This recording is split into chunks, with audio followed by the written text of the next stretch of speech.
So next, I wonder if we could talk about the Kirschner Collection and what your history with the Kirschner Oh, Collection is. that's a wonderful, wonderful story. I wanted to show. Can we show this?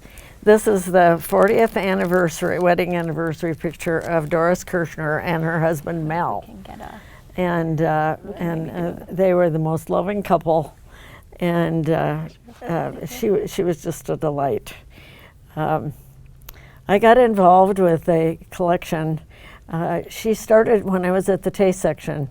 She kept writing me postcards, questions on postcards, and then one day she called. We'd been writing postcards back and forth for a couple of years probably, and one day she called and she said, "You know, I have lupus," and she says, I haven't been doing very well, and she says, "My doctor thinks I have about 6 months to live. And I have this marvelous collection of cookbooks, and I want to know where to donate them." So I immediately said, University of Minnesota. And she says, "Oh, that's great. That's a good idea." She says, "That's where I did my home economics degree." She had married at 18. She had 3 boys while she was raising them, and also raised a boy who was a cousin to her boys. There was one rule, and that was to be home at 6 o'clock for dinner or else. And she kept diaries. She kept all of her menus were kept in diaries. But soon after she finished her degree in home ec and business, her husband, who was a very high up executive at Honeywell, was transferred to Milan, Italy. And she found this darling cleaning woman. And once a week she came, and Doris helped her clean in the morning. And then in the afternoon, she gave Doris recipe training. Mm-hmm. She taught her how to do her family recipes and all the specialties for Milan. And so she got a marvelous education in international cooking, really, by being over there. I didn't know that. Being over there in Europe. But then when they came back to the United States, the boys were in an international school there in Milan, but when they came back to the United States, they were finishing high school and starting college. She was diagnosed with lupus, and she was in lots of pain, and wasn't able to get around very easily. It's a terrible, terrible disease. Mm-hmm. And so Mel, the loving husband that he was, he subscribed to every food magazine in the world for her, and she laid in bed and read those food magazines, and then she began buying cookbooks. And they had this gorgeous home on the Lake of the Isles. And she had a beautiful master bedroom, and then what could have been a nice big dressing room with a full wall of windows, she turned into her cookbook library. And so she had all 3 walls, floor to ceiling bookshelves for the cookbooks, a desk in the middle where she sat and read and clipped and did things, and then this beautiful view out to Lake of the Isles. It was just lovely. And downstairs she had racks and racks of cookbooks in the kitchen. She had a hallway where she had all the Better Homes and Gardens cookbooks. Mm-hmm. She bought every single one of their what they called special interest publications. She had all of those, and she really had a marvelous collection. She was interested in Chinese, for mm-hmm. example. She was interested in Chinese cooking way before it became popular in this country, and she had all the Chinese cookbooks she could get her hands on. She was, being that this was the way he kept her occupied while she was enduring this awful disease. She probably had about 1,600 cookbooks, mm-hmm. but at the time she donated them to the library, to the University of Minnesota, which she did the same week we talked on the telephone. She called the library and said, the university, and said, "I'm donating these books."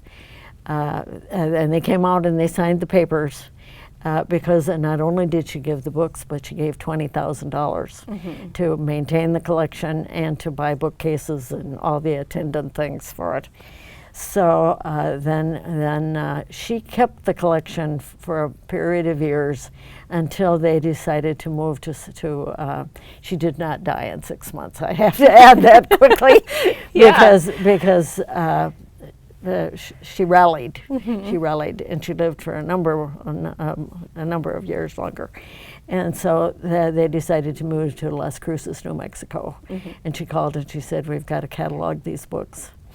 So I lined up 2 evenings where we went over to the house, and I brought armies of friends, as many as I could persuade to come with me to do the cataloging. I had one night where it was all fellow home economists, and another night where it was a girl that I was mentoring at University of Minnesota, taking a major in food science, and she brought they had a club of food science majors, and she brought the whole club.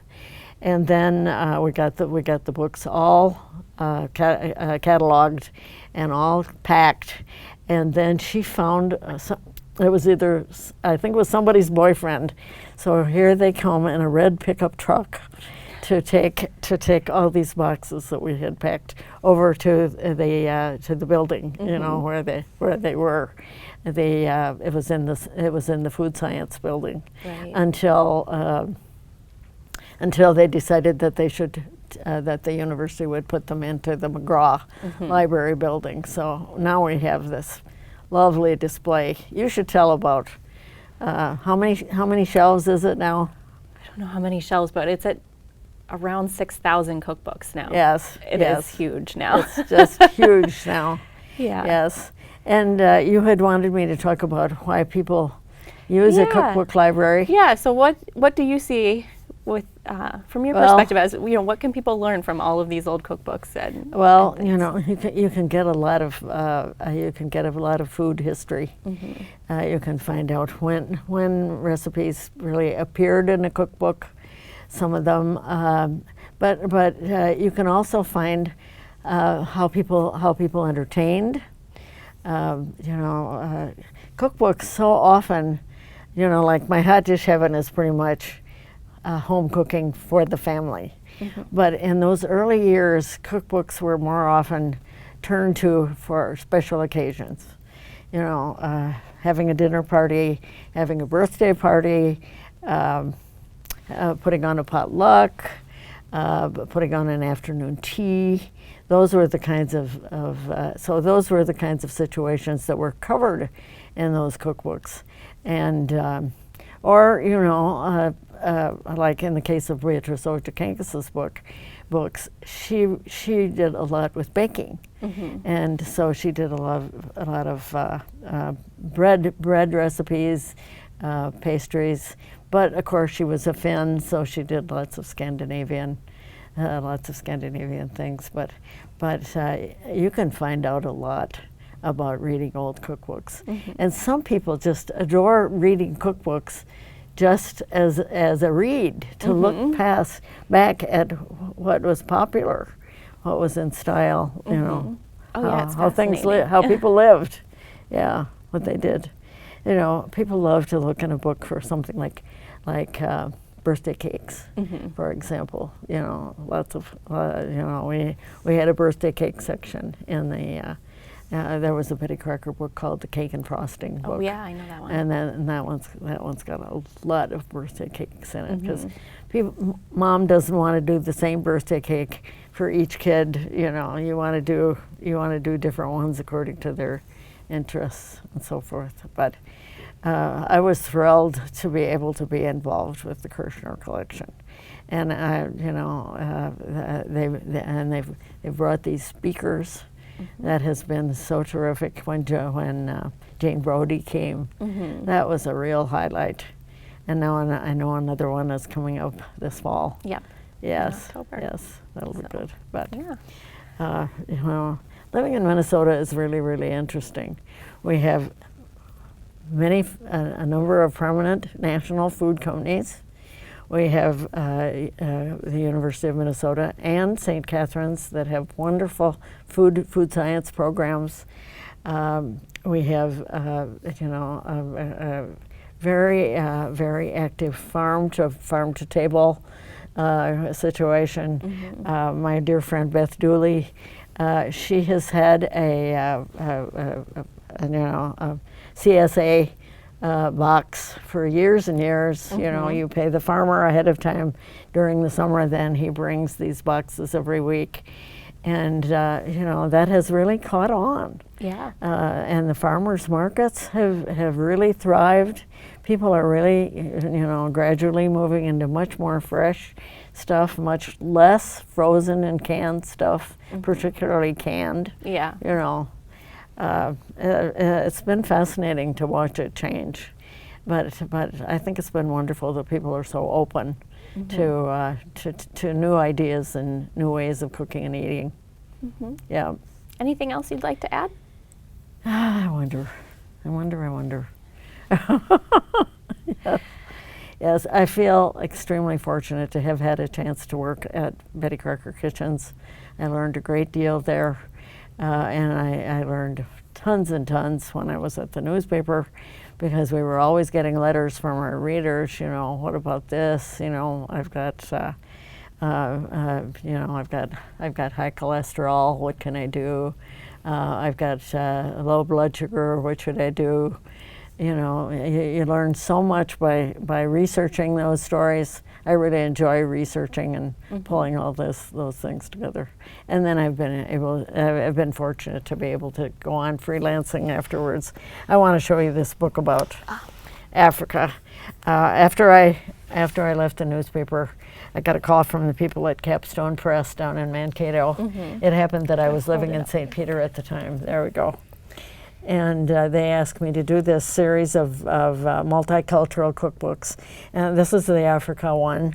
And I did China, Mexico, and Russia for the series. And then they've got wonderful pictures of the food. And these books are called high-low books. And they're high interest, low reading level. So there's some of the pictures. So they were written to a fairly low reading level. You know, not a lot of complicated directions and not a lot of complicated discussion either. But these sold very well. And what was interesting was that they began to be used by people who had come from other countries where English was the second language, because you know, if you're trying to learn English, right, but you still have to cook every day, you know, so these were popular at libraries, and they were the mothers found that you know, like the child is doing some kind of a unit on one of those countries, and they discover this at the library, because these were sold at libraries, and were not sold to the public as such. They were not trade books. Okay. Then if the kid is doing a unit, then you find these books and you find out how simple and good sounding and good looking the recipes are, and you think, well, I'll make that for my family. So these were successful. Yes, it was fun to do those. Very much fun. All right. Thank you for asking me to come and talk. Thank you so much. I talked her arm right off. All right. Yes. We've been talking with Ann Burkhardt, and thanks for joining us